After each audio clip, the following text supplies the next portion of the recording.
স্বার্থ ছাড়া বন্ধু বান্ধব কাছে আসে না। কি মা, তাই তো? স্বার্থ ছাড়া কোনো বন্ধু বান্ধব হয় না। আমার যদি নাম থাকে, যশ থাকে, খ্যাতি প্রতিপত্তি, বিষয় সম্পত্তি প্রচুর হয়, আমার বন্ধুর অভাব হবে না। তাই তো মহাজন বলছে, ওরে বিনা স্বার্থে দুনিয়ায় কখনো ভালো বাসে না।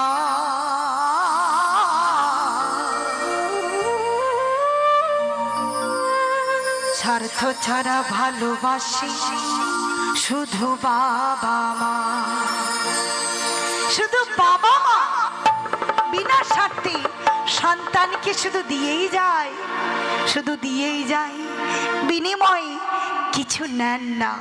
তাই কি বলছে? স্বার্থ ছাড়া ভালোবাসে শুধু বাবা মা। সবাই মিলে একটু তালে তালে হয়। স্বার্থ ছাড়া ভালোবাসে শুধু, ওই স্বার্থ ছাড়া বন্ধু বান্ধব কাছে আসে না। আবার বিনা স্বার্থে দুনিয়ায় কেউ ভালোবাসে না। স্বার্থ ছাড়া বন্ধু বান্ধব কাছে আসে না। বিনা স্বার্থে দুনিয়ায় কেউ ভালোবাসে না। স্বার্থ ছাড়া ভালোবাসে শুধু বাবা মা।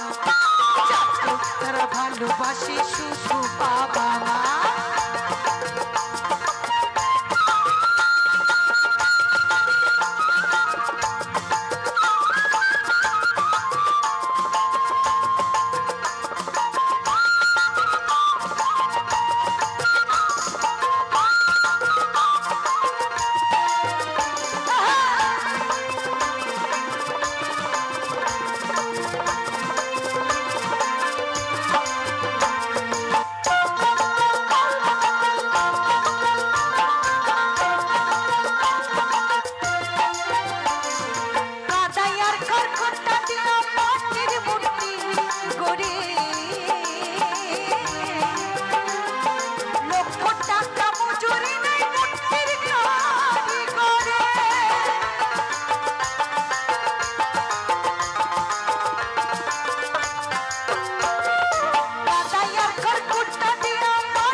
এখানে মহাজন বলছে, কাদা আর খড়কুটা এই বস্তুগুলো দিয়ে একটা মাটির প্রতিমা তৈরি হয়। যে প্রতিমাটা আমরা বিভিন্ন দেব দেবীর পূজা করে থাকি। আমাদের এই সনাতন ধর্মে মূর্তি পূজার প্রচলন আছে। তো সেই জায়গায় দাঁড়িয়ে যখন আমরা কোনো মন্দিরে মায়ের পূজা করি, বাবার পূজা করি, যে মূর্তিখানা তৈরি হয়, সেই মূর্তিখানা তৈরি করেন একজন শিল্পী, প্রতিমা শিল্পী। সেই প্রতিমা শিল্পী যখন মূর্তিখানা তৈরি করে আমার মন্দির কমিটির সদস্যের হাতে দেন মন্দিরে স্থাপন করার জন্য প্রতিমাটিকে, তখন সেই প্রতিমা শিল্পী মন্দির কমিটির পক্ষ কাছ থেকে মোটা অঙ্কের একটা অর্থ নেন। বিনিময়ে যে মোটা অঙ্কের অর্থটা নিচ্ছেন, সেই অর্থের বিনিময়ে প্রতিমা এসে মন্দিরে স্থাপন করা হয়। আর এই যে আমরা সবাই জলজ্যান্ত একটা একটা প্রতিমা, এই প্রতিমাটা তৈরি হয়েছে কি দিয়ে? আমার মায়ের 4, বাবার 4, ঈশ্বর দিয়েছেন 10, 18 অংশে আমার এই দেহখানা গঠিত হয়েছে। আর এই এই দেহটা যখন 10 মাস 10 দিন আমার মাই জঠরে ধারণ করে এই পৃথিবীতে এনে দিলেন, আমার মা আমার কাছ থেকে কোনো মূল্য নিলেন? কোনো মূল্য নেন নাই। তাই কি বলছি, মাই আমার সুন্দর দেহ গড়ে দিল, মূল্য চাইল না। আমার মা সুন্দর দেহ গড়ে দিল, মূল্য নিল না। সত্য ছাড়া ভালোবাসে শুধু বাবা, সত্য ছাড়া ভালোবাসে শুধু বাবা মা।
এখানে মহাজন লিখেছেন, কৌটার দুধ খেলে হয় হিসেবটা পাকা। প্রত্যেকটি শিশুর পিছনে খরচ কয়েক লক্ষ লক্ষ টাকা।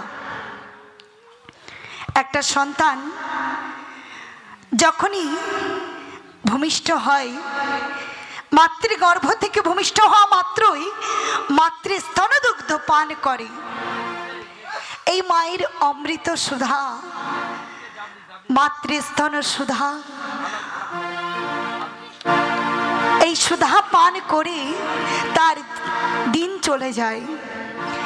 সে যখন একটা একটা করে মাস অতিবাহিত করে ধীরে ধীরে একটু একটু করে বড় হয়, একটা সময় আসে ওই মায়ের দুধে আর বাচ্চার পেট ভরে নাই। আর মায়ের দুধে পেট না ভরলে তখন আমার বাবার দুধ কাজে লেগে যায়। আমার বাবার দুধ কোনগুলো?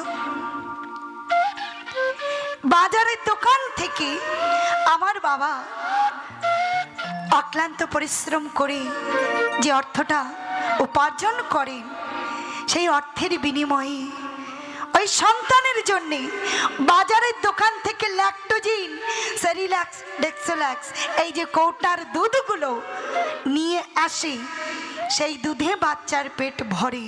আর ওই দুধ যখন বাচ্চা খায়, আমার বাবার হিসাব হয়ে যায় যে আমার সন্তানের পেছনে সপ্তাহে কি মাসে কি দিনে গেলে আমাকে এই টাকাটা এক জায়গায় করতে হয়, না হলে আমার সন্তান অভুক্ত থাকবে। তাই হয় বাবা, বাবার কিন্তু হিসাব হয়ে যায়। তাই কৌটার দুধে হিসাব হয়, মায়ের দুধে হিসাব হয় না। যতদিন মায়ের দুধ খেয়ে সন্তান বড় হয়, কোনো হিসাব কেউ রাখে না। তাই কি বলছি, মায় আমার বুকের সুধা পান করাইয়া মূল্য চাইল না। আমার মা বুকের সুধা পান করাইয়া কোনো মূল্য নিল না। স্বার্থ ছাড়া ভালোবাসে শুধু বাবা, স্বার্থ ছাড়া ভালোবাসে শুধু বাবা মা।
কোনো দূরদেশে গিয়ে কখনো কোনো সন্তান বিপদে পড়ে, আগে মায়ের অন্তর জানতে পারে, বুঝতে পারে।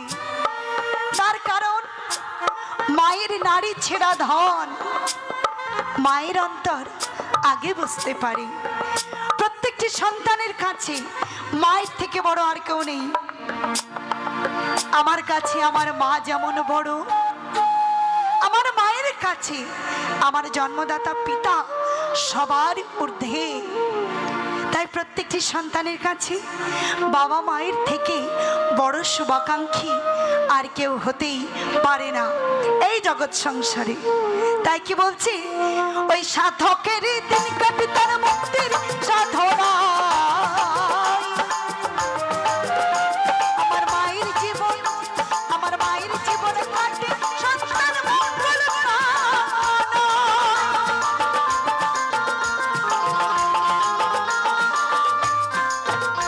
আবার নকুল বলে মা ছাড়াই আর আপন কেহ নাই। মৌসুমী বলে বাবা মা ছাড়া আপন কেহ নাই। স্বার্থ ছাড়া ভালোবাসি শুধু বাবা, স্বার্থ ছাড়া ভালোবাসি শুধু বাবা মা। ওই স্বার্থ ছাড়া বন্ধু বান্ধব কাছে আসে না। বলি বিনা স্বার্থে দুনিয়ায় কেউ ভালোবাসে না। স্বার্থ ছাড়া বন্ধু বান্ধব কাছে আসে না। বিনা স্বার্থে দুনিয়ায় কেউ ভালোবাসে না। স্বার্থ ছাড়া ভালোবাসে শুধু বাবা মা, স্বার্থ ছাড়া ভালোবাসে শুধু বাবা মা। স্বার্থ ছাড়া ভালোবাসে শুধু বাবা মা, স্বার্থ ছাড়া ভালোবাসে শুধু বাবা মা। স্বার্থ ছাড়া, স্বার্থ ছাড়া, স্বার্থ ছাড়া ভালোবাসে শুধু বাবা মা।